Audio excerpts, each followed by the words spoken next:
Chum Ripsu and Susday, welcome back to my channel. This week episode for the weekly update about what's going on in Cambodia. It's gonna be whatever you see on the screen. However, I will be not doing the update from the office like the other week. So we just on the trip to France, Paris. We will be taking flight and we will do another flight review in the different channel like you can see on this screen. That is our travel channel.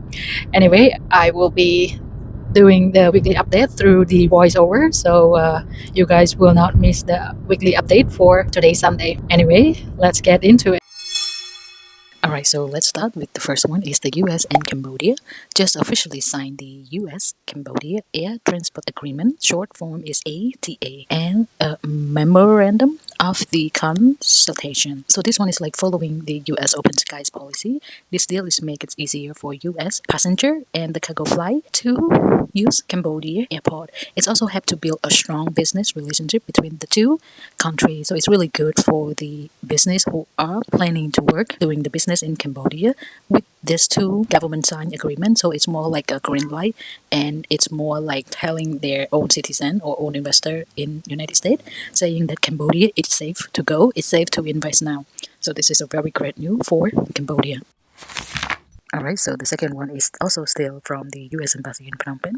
Recently teamed up with the National Olympic Committee, Cambodia, the short form called NOCC, to celebrate the sport diplomacy as the countdown to the 2028 Los Angeles Summer Game began. So the acting deputy chief of mission, Benjamin, highlight how sport foster international bond and praise Cambodia's ongoing Olympic preparation. This partnership underscore to share the commitment and promoting core value like fair play, teamwork, and open competition between the two nations. Well, because of this week is the 4th of July, so I would say I have a lot of things update between the Cambodia and US Embassy.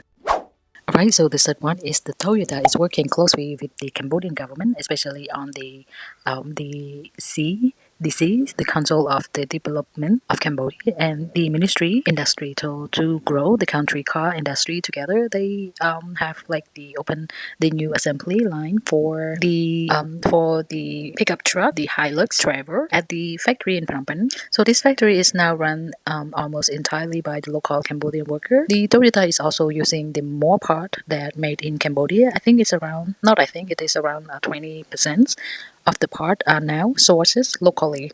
This is a very, very great for Cambodia, like that have to partnership for Cambodia, and just doing this, it's increasing a lot of job in Cambodia, as well as teaching the local worker on the new skill and building the strong economic for Cambodia in the future, as well as with the both country. So I always happy to update this kind of news for the weekly update.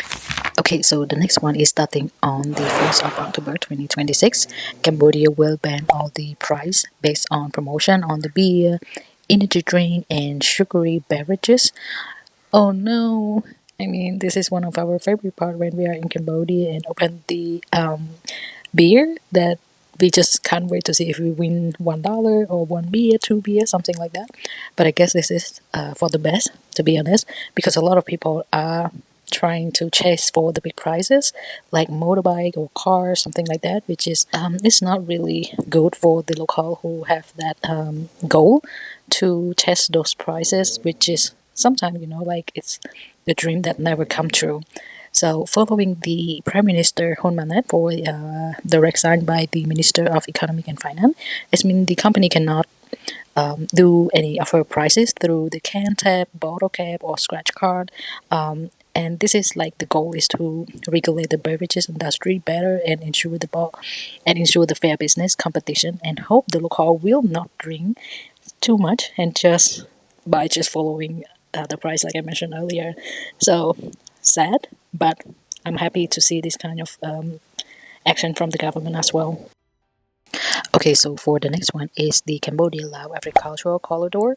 This one is updated sometime in June, not last week or last 10 days. So Cambodia and Laos have launched the new overland transition route to ship the agriculture goods to China, cutting the transition from the 15 days to 20 days down to just 1 week, 7 days. So on the 22nd of June, the route is allowed to be like transport those agriculture product faster transportation, and of six key products: durian, banana, rice, mangoes, bailan, longan. This is also huge, and sawa. I don't know what's that product, to be honest.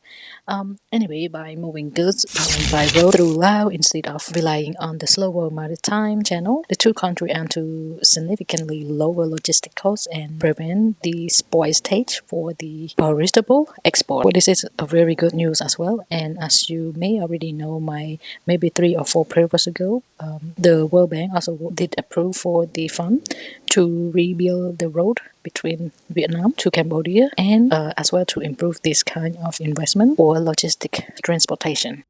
Alright, so the next one there will be the couple updates about the new ambassador who are stationed in Cambodia with the physical embassy. I mean, like it has the actual embassy in Cambodia, as well as some they don't have the embassy in Cambodia. However, those ambassadors are also in charge of Cambodia. So let's start with the new ambassador that have the physical embassy in Cambodia. So from the Turkish embassy, there's a new ambassador, His Excellency Mr. Mesut Ozan. And for the United States, the new ambassador, actually, I can't really say that new ambassador, actually. It is because of he is still the nominee, Mr. Christopher J. Anderson. However, he is currently still in Washington, D.C., waiting for the Senate approval for the final confirmation vote. And now for the new ambassador with no physical embassy in Cambodia, like the Colombia embassy, Greece, or this country from West Africa, I think, if I'm not wrong. Anyway, so for this one, it's Benin.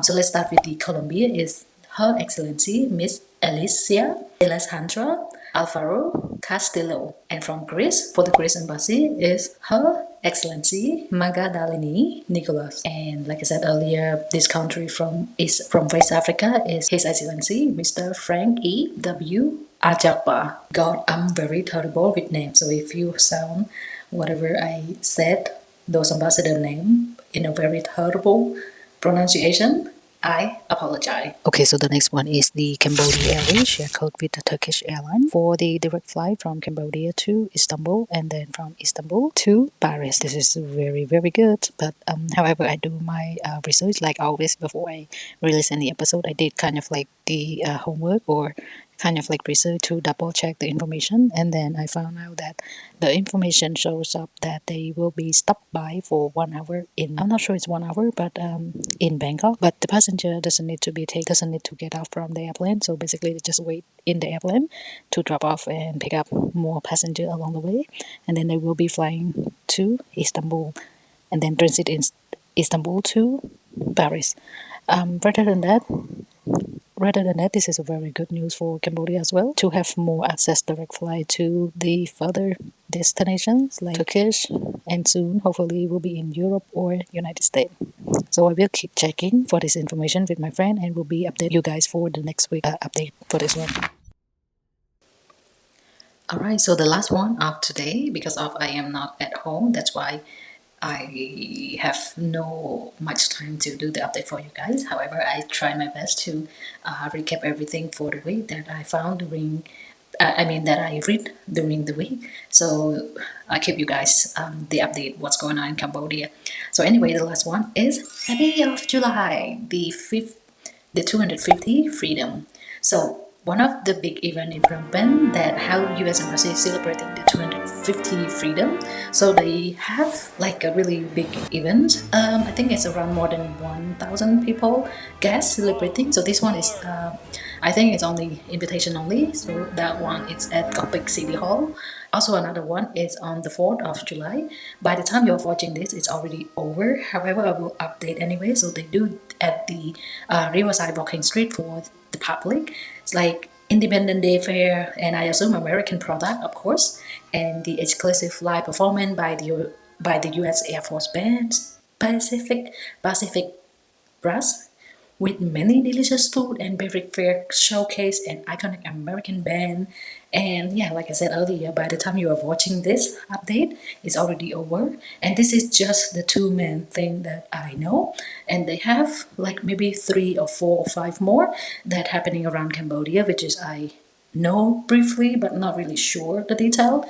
So I don't really want to update what I don't really know. And yeah, if you think the update is useful, please give me a like and subscribe to help me to grow this channel. Because so far, I would say I'm not doing the worst job ever for you guys. I only get like last week I got maybe around 10 subscribers. I count as it's good because when somebody subscribe to my channel, it means that my channel is at least helpful or give useful information to them. Yeah, anyway, please like and subscribe, and I will see you guys in the next episode for Cambodia update, or next week for weekly update, like just like this one. And for now, I really hope you enjoy the road trip that we are driving from the Kaiserslautern to Frankfurt. This is kind of like the area that we love to drive so much. It's also from the way from our house to the airport. And yeah, let me know in the comment whatever you thought on the road, on the update. And thanks again for watching. Happy 4th of July. Bye. And for now, again, you guys have a great day. Bye.